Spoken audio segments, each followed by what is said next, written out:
আরে আমারটা অলওয়েজ লাল লালে লাল, হ্যাঁ লাল।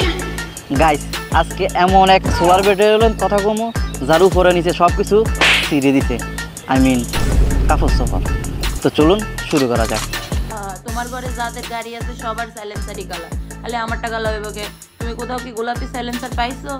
আমি তো পাই নাই বাপু, পাইলে আমারে জানায়ও, আমারও একটা গোলাপি সাইলেন্সারওয়ালা গাড়ির প্রয়োজন। খালতো বোন, মনে রাখিয়েন সাইলেন্সার যেমনই হোক বাতি নিভাইলে কিন্তু সব সমান। তোমরা ছেলেরা মেয়েদের মন চাও তো অনেক বড় আর কোমর চাও একদম ছোট, কিন্তু তোমরা কখনো চিন্তা করছো আমরা যদি তোমাদের কাছে ছোট বড় চাইয়া বসি কোত্থেকে দিবা? ছোট বড় মাঝারি আর্ধেক 3 পা যা লাগে সব দেওয়া যাবে।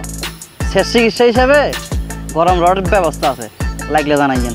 এক ফাইলে যথেষ্ট, এক ফাইল নিলে আরেক ফাইল আর নেওয়া লাগবে না।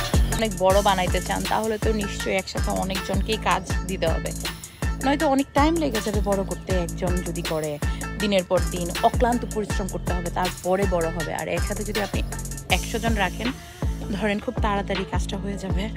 আপনার ফাউন্ডেশন ভালো আছে, আরও কয়েকতলা চাইলে উঠাতেন পারবেন।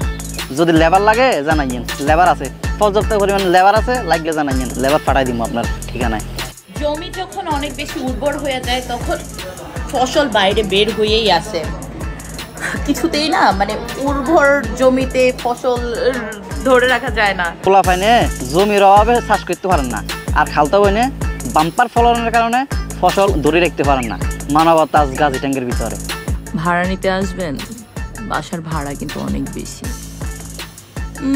যদি ভালো লাগে তাহলে কনসিডার করা যায়। চলে আসুন, চেক করে নিচ্ছি। ভাড়া নিতে যাবেন, যান, কোনো সমস্যা নাই। ভিডিওতে লাইক দিই এবং কমেন্টে আপনার মতামত জানাই, সামাজিক কাজে লাগে করুন। আল্লাহ হাফেজ।